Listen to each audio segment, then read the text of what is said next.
Hey everybody, Bennett from the Bennett Podcast, and do you know what? I'm in the mood for some hype. I'm still dubious as to whether Games Workshop is going to reveal anything Blood Bowl-y this week, or in fact anything that touches the kind of consumer that I am, should we put it that way. I'm not interested in the core game stuff unless it's real special, and you know, the secondary game market that they have, I can take it or leave it. Hopefully Games Workshop will have something that I can be hyped for this week, because it would just be really nice to have something to look forward to buying. But Games Workshop is not the only miniatures game out there, the only miniatures manufacturer out there, the only game creator out there. And there's some really cool stuff going on in non-Games Workshop land. Now, some of you guys posted this in our Discord. I think it was Gemjar. I'm going to feel bad now if I don't check. But there is something very cool kicking around that's going to be announced today that seems to be... It's Faux Hammer. It was Faux Hammer. Do you know what? Press this button. Here we go. There were some pictures that have come out of Battletech Gothic. So I am a huge fan of big stompy robots. In fact, can you see them? They're on the table there. No, you can't quite see them. Oh well, never mind. I've got some stompy robots on the table in the build at the moment. Not Battletech. I've never played Battletech. I like the idea of it, but I'm going to be really honest. The fact it's remained entirely unchanged for 409 years, I mean, it just feels like it's, I don't know, it's just not stagnant. It's not a bad thing by any means. Like chess, unchanged for probably even longer than that.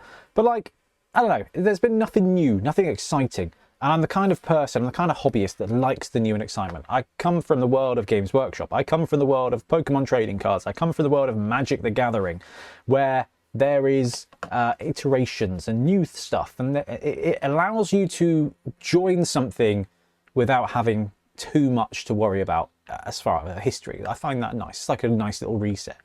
Blood Bowl, I think, has done it really well in the last couple of editions. Like 4 years, everybody's new again. 4 years, everybody's new and again. Maybe this year. This is what I'm hoping for at Adepticon, right? Anyway, Battletech Gothic. So the guys chucked this in our Discord. Come and join us in the Discord if you're interested in Blood Bowl or apparently Battletech. And I was like, that is cool. That has got me interested.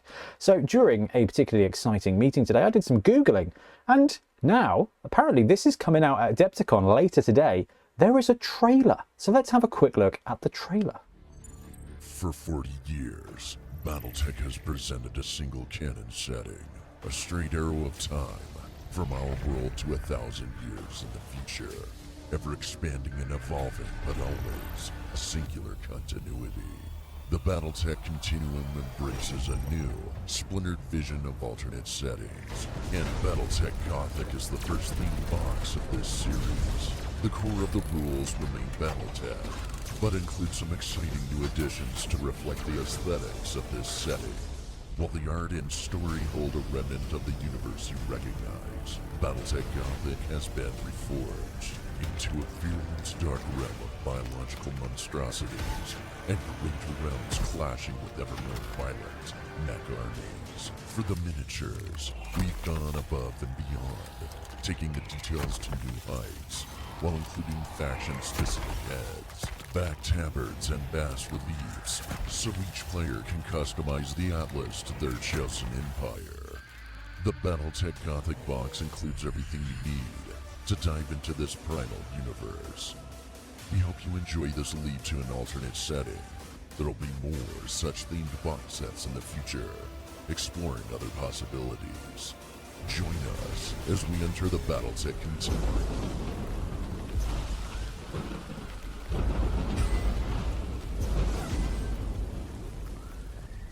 All right, so that's the trailer. The potato quality was the thing that first made me think this cannot be real. But then I've seen this shared several places around the internet. And I'm like, all right, this is cool. So basically, this is spiky Battletech. This is Battletech, but with chaos stuff. And that's amazing to me.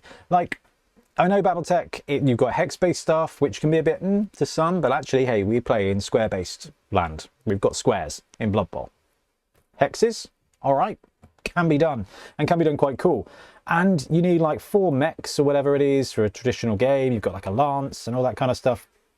it's very cool. But there's a couple of things here that I think is really, really, really, really interesting to me.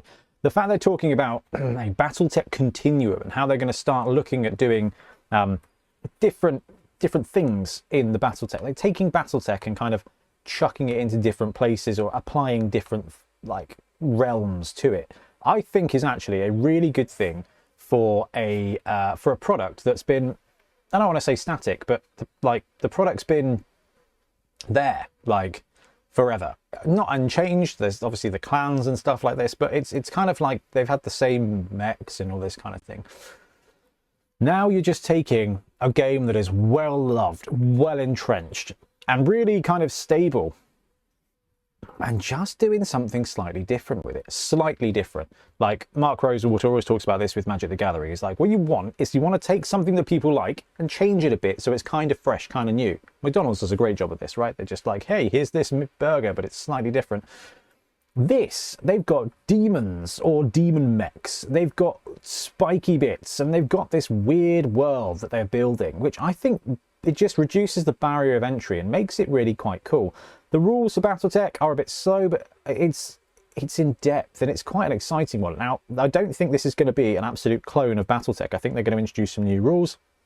And if they can do something like Alpha Strike, which is like a fast play version that you don't use a hex mat, it's basically a miniatures game. If they could do a miniatures game set in a version of Battletech that's all demony and kind of like half between 40k aesthetic and like Doom and that kind of demon and hellscape where everything is just a bit gnarly, I think that's really, really interesting, and just straight up is something I am in for. So my game sphere, the kind of games I'm looking for, Blood Bowl is obviously a very good example of that, because it's a game that's like, it's quite contained.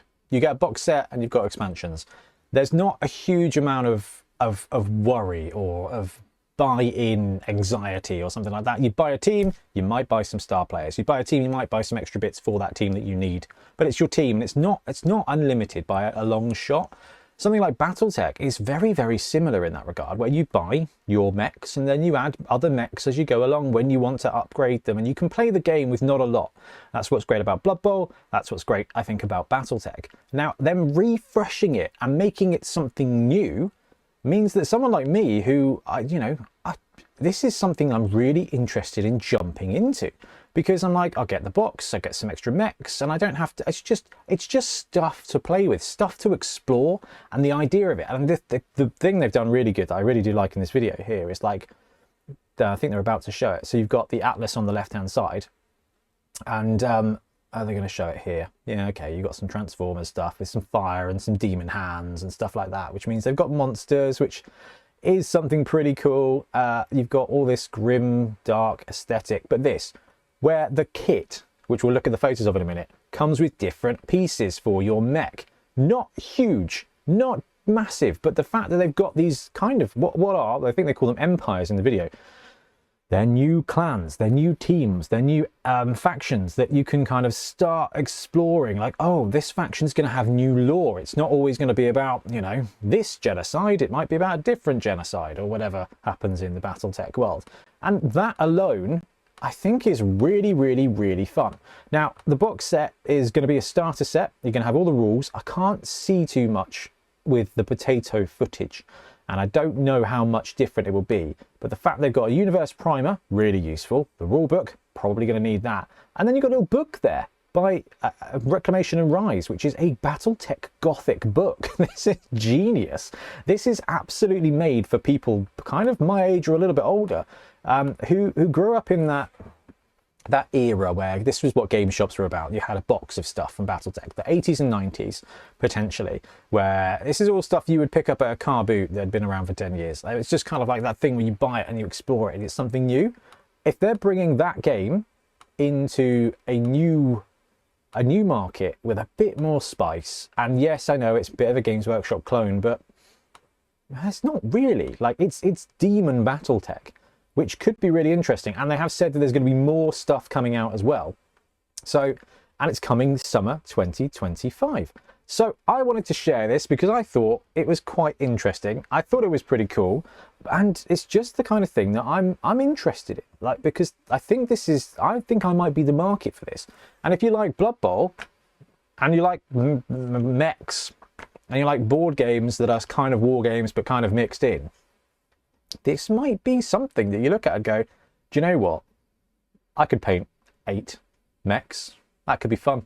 Something different. And I think that's kind of useful to have. So this looks like the picture of the box set. So you've got the dice, you've got the boards, which are all kind of flamey and a little hellish. You've got some interesting tokens there, which I'm assuming are either, I don't know, maybe they're different. Maybe it could be like Op 4 or something. That could be really quite interesting. You've got those demons in the pictures and stuff, so maybe it's like those. But you've got 8 different demon mechs there as well, which is very, very, very, very cool. And then someone put this shot up of the mechs in the box as well.